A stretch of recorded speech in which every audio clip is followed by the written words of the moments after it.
Gillian Charlesworth. You are the Group CEO of BRE Group, which is a global business that focuses on improving the safety, sustainability, and performance of buildings and infrastructure. Prior That's to right. this, you were an executive director at RICS. And the bit I loved the most when I was doing my research on you, Gillian, you were named in Women of the Future's inaugural top 50 list of kind leaders back in 2018. So just in a very briefly, Mm, I didn't know kind leaders existed as a category. So mm. um, how did that come about, and how did you end up being named as one of the top 50 kind leaders? Yes, one of the greatest achievements of my 41-year career, actually. Is I it? was absolutely thrilled to be nominated for that list. Yeah, yeah. And at this point, I must pay tribute to an absolutely incredible woman called Pinky Lilani, who I first met when RICS, where I was working at the time, joined her awards scheme for Women of the Future, which is an award scheme for women across all categories of work um, under 35. And RICS became a sponsor of that scheme, and I was a judge for those awards, Okay. which was fantastic. And I still have a great network of women in the construction, infrastructure, and property industry as a result of being involved in those awards. And then eventually, Pinky decided to introduce this list of kind leaders. And as you said, the inaugural list was in 2018. This is an annual event now. If you look it up, you will find a list of 50 kind Brilliant. leaders Still every going year. now. Yeah. And it was two women in the construction industry who nominated me for that award as a result of my involvement with them, mentoring and supporting them. So, yeah, really, really proud moment. And Brilliant. one of the most interesting things about that list is that Gareth Southgate was on that list. Was he? Yes. And I think there's a really interesting reflection there about kind leadership, what it really means, and Yeah. how it can lead to such success. If we look at his Yeah. success So as manager. 2018, was Yeah. he managing England in 2018? Yes. Yes, he Was was. he? Yes. It was as a result of what he was achieving as Okay. leader of that team with his approach to kind leadership, which let's not forget does not mean soft Right. touch leadership. Yeah. It means treating people with dignity and respect, empathy, honesty, which is Yeah. absolutely critical. And And that forges trust, doesn't it? That forges an yeah, employee who will go the extra mile for you. I believe I'm so. I'm talking about me personally. If I think about all the managers at IBM, I had one in particular. He was my Mm, last manager. He managed me twice in 28 years. And he ended up being the guy who had to ring me up. It was a very tearful phone call and say, Steve, I'm really sorry. I've lost my job. You've lost your job. mm, Almost the entire team's been made redundant. And I'm going camping with him and some of the other guys in a couple of weeks. I'm telling you that because it showed that even people who have to deliver very bad news, you can still like them and trust them and stay really good friends with them if they manage you well. And he managed me with compassion and he trusted me. mm. And those things went way beyond everything else. It meant I would go the extra mile for him, really, rather than the company. Yes, yes. I think that manager uh, employee relationship is so critical to the success of a business. Yeah. And I certainly can't claim I've always got that right, but it's certainly No. what I aspire Yeah. to be to be acting in that way, Yeah. whatever the conversation, however difficult it is. Yeah. And I think the honesty point is really important. Um, being allowing somebody to continue in a role where they're not suitable or they're not succeeding or performing or coping with it, it's not kind. No. Yeah. So I think we really it's really important that honesty forms part of Yeah. that definition of kindness. So you and I met properly, what was it, a month or so ago, maybe at a Sarah Marshall lovely event called the Value Exchange in London. And two things I Yes. said to you afterwards, two things I felt you and I were in the same group doing an exercise. And two things, the two words I would have described when I met you, one was kind and the other was calm. And so I invited you on here. So we know you're kind because you Mm. you got the award to prove it. Tell me about how calm you are. Would you describe yourself as a calm person, Gillian? Because you've had some big jobs. Some jobs, I was saying to you just before we came on, some people would read the job spec, for Group CEO at BRE and think, oh my God, I wouldn't sleep a wink doing that job. But there's so many things to worry about. There's a million things that could go wrong. I'm the Group CEO. I just don't give me that job. Um, but not only are you attracted to a job like that, you thrive in it and you maintain a sense of calmness. So how do you do that? I mean, but let's start. Sorry, let's start with, would you describe yourself as calm? Yes, I would describe myself as calm, but that is not to say that I never lose my cool. Yeah, Occasionally it happens, of yeah, course, yeah, but we're all human. yeah, But I do think that calmness is a critical attribute for a leader. yeah, Colleagues don't want to feel that their leader is, in the mode of a headless chicken. yeah. It's not. It doesn't help build any confidence. Mm, So I do think it is really, really important. Calmness and resilience, along with kindness, I would say, are the critical components of leadership. In a role where there are many challenges, yeah. there are lots of other things that leaders need to be, but for me, those have been to the fore in the last 6 years And during my leadership of have you BRE. had to work on them? Would you describe, were you a calm, have you always been calm? Were you a calm child? Is it something you've really worked hard at, or is it in your nature? I think you're probably putting a finger on something there. I suspect I have had to work on it. Right. I don't think my mother would describe me as a calm child at all times, looking back. But I think I have come to see it as a really important aspect. Mm, But there is another point here, which I think is really important, and that is that in my career, I've come to realize that not only should you find the right type of work that suits your skills and the right organization that shares your values, you should also strive to end up at the right level for you. mm, And I certainly found it a lot more stressful when I was going up the ladder and not the person making the decisions. oh, really? Yes. And I feel much more comfortable being Right. in the driving seat. And that's Interesting. it's not for me that it's not about power and authority. It's about responsibility. Yeah. For me is a key word. I like taking responsibility for things.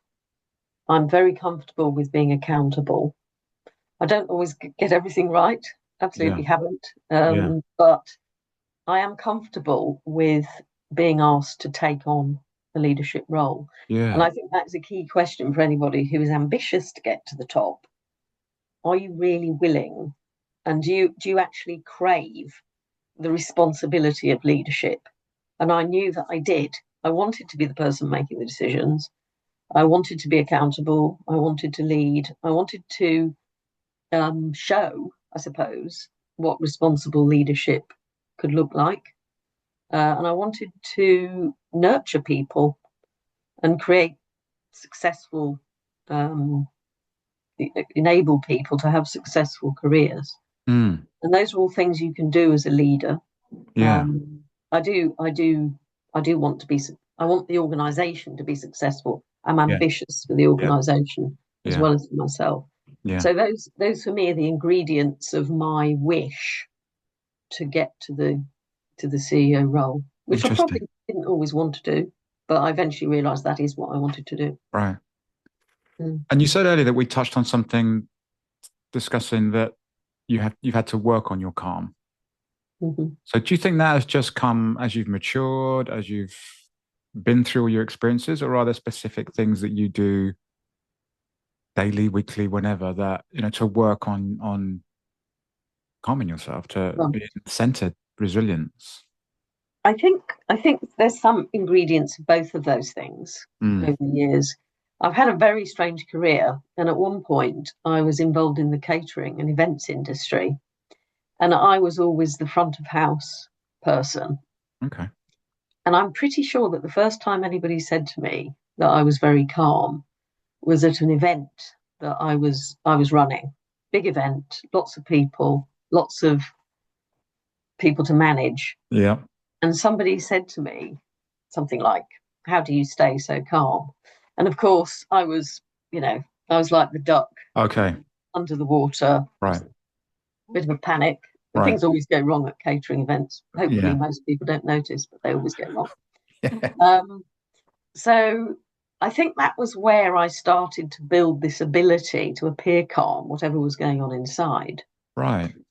I would say later on, and the point being that you have to be, again, you have to be. Yeah. You run a big event which you're charging people money to run, Hmm. and again, be running around like a headless chicken, not knowing what you're doing. You just can't do that. Mm. Um, I think during the last few years as a CEO, there have, obviously there are always challenges in this sort of role, and I think I have had to work more on maintaining calm. Right. So, for instance, things like working on sleep, which has always been quite a challenge for me, Right. actually. Working on exercise. I've always eaten quite well, Yeah. but I've continuously tried to improve that as well, making sure that I eat a nutritious diet Yeah. every day, no lapses. Yeah. And all these things I suspect that the older you get, the more the physical aspect of maintaining calm becomes important. Mm. The sleep, the exercise, Yeah. the the nutrition, all the aspects that we know are important for Yeah. bodily health become very critical to your mental health, your Yeah. ability to remain resilient. So you're making me think about this, Steve. I think that's probably part of it in the last few years. Yeah. I mean, I can relate to that. You kind of think you're invincible when you're young, don't you? And if you look at how Yes. much you can abuse your body, going out drinking late and getting up early and eating junk food and just Yeah. bounce back, and you've got the energy and you don't need the sleep. And you're right. It's when you get into your probably maybe 40s, 50s, you start to think, Mm. okay, I need to take better care now. So on a Yes. night where you talked about sleep there and sleep something that I talk to people about a lot.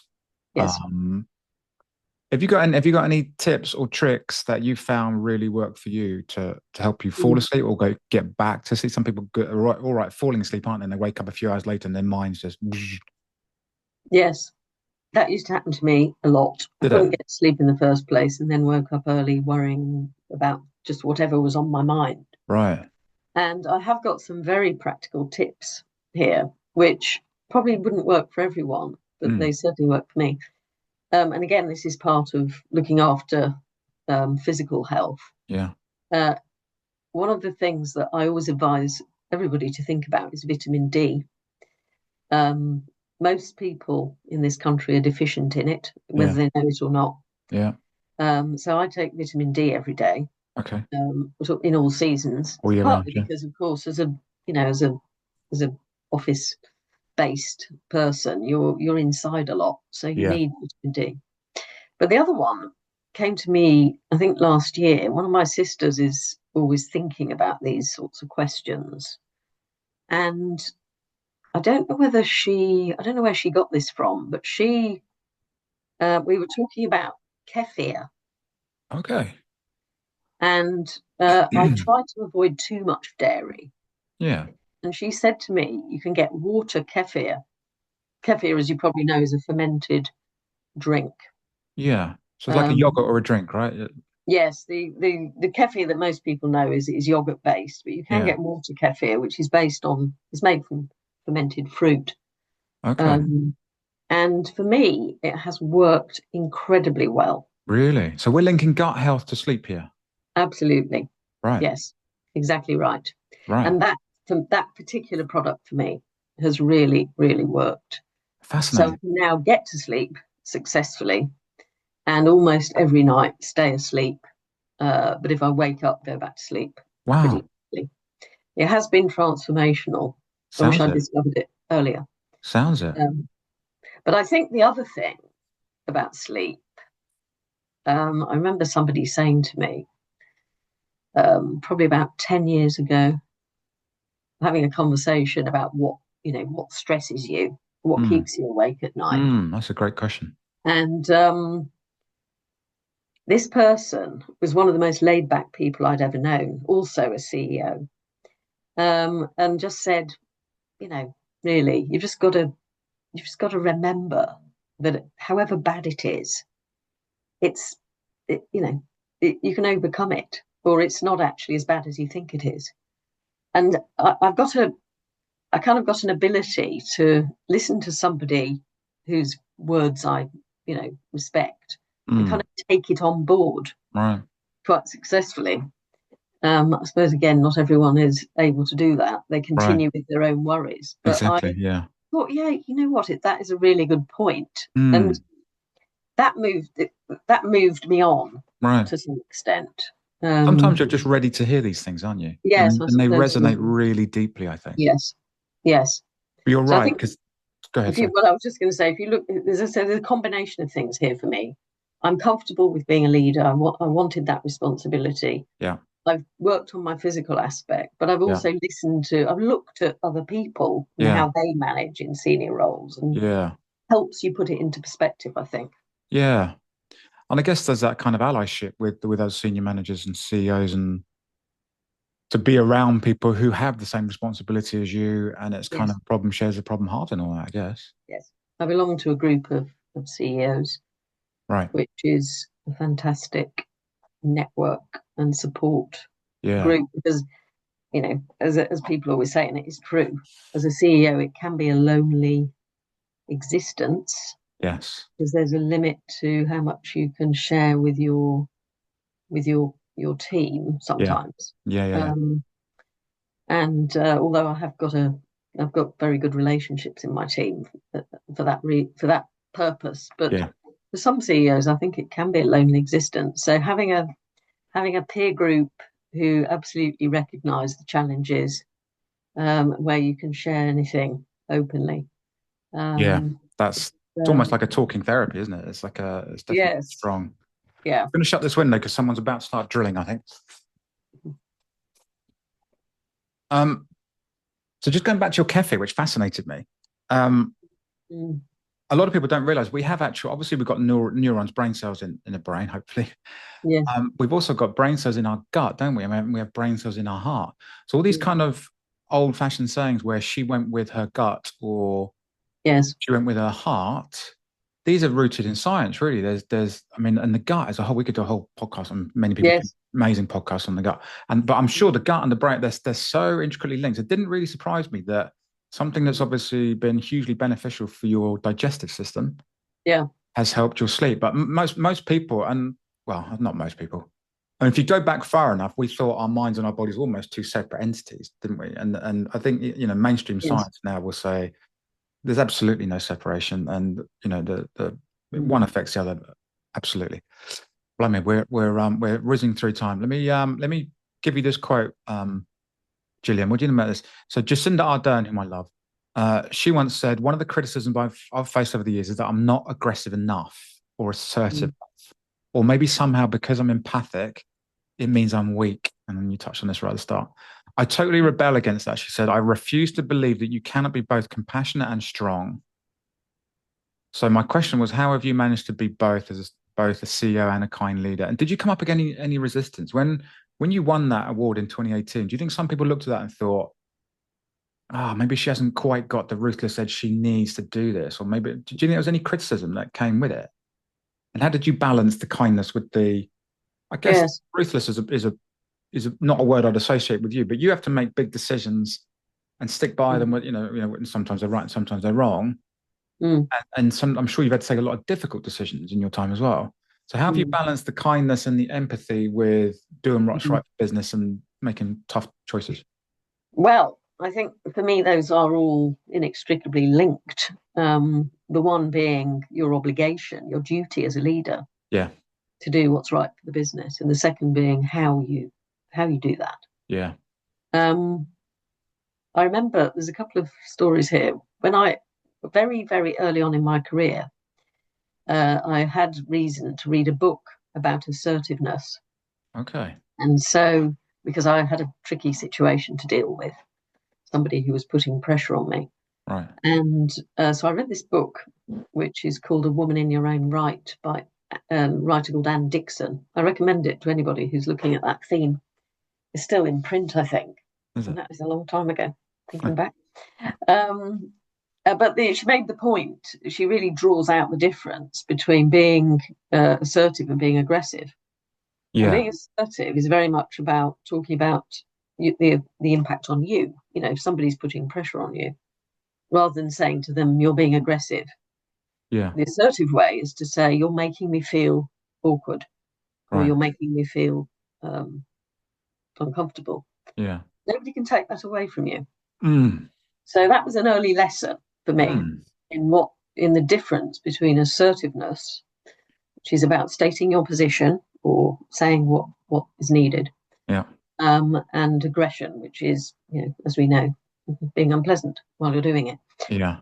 So that was one. The second one was the best piece of career advice I've probably ever received, actually, from a former colleague at RICS, who said to me, "Your responsibility is to the business first and foremost." And I think that gives real clarity to any decision that you have to take. Yeah. And then, of course, the third step for me was Pinky's kindness philosophy, which she brought about through this list, or manifested through this kind leaders list, Mm. which was something that I really wanted to aspire to, and still aspire to every day. Not always the easiest, but Mm. something that I really, really do aspire to. So that's how that part of my leadership aspirations have evolved, or my leadership style, if you like, the style that I want to show, Yeah. or to be. Really, it's not just about showing something; it's about being something. Mm. And I think, to your question about whether anybody looked at me and thought, whether, asked themselves whether I was really up to the job, Mm. I must be honest and say that I think that's probably a fairly common um, issue for women generally. Right. If I'm being brutally honest, I don't think it Yeah. was just about me. I think there's always that little Mm. question. Mm-hmm. And I'm extremely appreciative of all the people, men and women, who I've worked with in my career who've given me an opportunity. Sometimes when I might not have looked like the best bet, Right. because I've zigzagged and done different things. Yeah. Um, but I think sometimes I have had this slight feeling that somebody was looking at me and wondering whether I could be tough enough for the Right. job. Mm. Um, and yes, you do have to take tough decisions. Yeah. It's no one's favourite part of the role, but if you always bear in mind this point, I am doing what I think is right for the company, and that is my main duty. Yeah. Then it does give clarity to the difficult decisions as Yeah. well. And everyone can relate to that, can't they? It's, a very simple analogy would be supporting your local football team. And the Yes, manager of that football team, he may have his favourites in the team, yes, but he's got to win. I mean, to keep his job, he's got to play the right team for the right thing, and everything else. yeah. We've zoomed through. I'm going to move on to quick fire questions, if that's all right. You've pretty much answered one of them already. Are you a morning or evening person, Gillian? Morning. I knew you were going to say that. Yeah. Emails or phone calls? Well, I would say it's an email if you want to put something on record, but don't hide behind emails. Pick up the phone, Yeah. even if it has to be by appointment. Speak to Yeah. people. Yeah. It's a kind of a lost art, isn't it? I think these Yeah, days. definitely. Favorite food? I would say anything fresh and crunchy. Nice. Favorite book? This is the one you answered. Do you want to stick with what you said earlier, or do you want to change or add another one? No, my favorite. Well, I'm going to go favorite book as a novel because I love Okay. reading novels. I All don't read right. enough novels. I'm going to be reading a lot more novels soon when I retire. Yeah. Is A Gentleman in Moscow by Armor Towles. I love the title. Really great book. You've got to read that, Steve. Yeah, Gentleman in Moscow. I'll look it up. That is about resilience. Oh, okay. Yeah, it's a fantastic book. Yeah. Perfect. Right up my street. Um, Guilty pleasure. Well, I'm going to say Victoria sponge cake with fresh cream. Nice. It's time of year for it, isn't it? Well, not it's raining outside today, but normally we've had a beautiful heat wave here. Yes, Slice of cake in the garden. Cups. yes. Very nice. Lastly, if you can invite anyone over for dinner, alive or dead, who would it be? Well, I'm going to say the person who has been my mentor for the last 20 years, who is another human dynamo, similar to Pinky, who I mentioned earlier. And this is Dame Teresa Graham, who Okay. is a fantastic mentor. She's a small business champion. She's a better regulation doyenne, really. And she's had a fabulous career. She started as a chartered accountant, but she's gone into all sorts of areas. And she's the person I always have the most fun with when I'm Lovely. eating breakfast or dinner with her. Oh, I hope Um, she gets to hear that. What a lovely thing to say about someone. I hope she gets to hear that you said that. she's a fantastic role model Brilliant. for As are everyone. you. As are you. We're out It's of time, but Gillian Charlesworth, thank you so much for joining me on Decoding Calm. Really appreciate it. been a pleasure, Steve. Thank you. Really Thank made you. me think. Thanks a lot.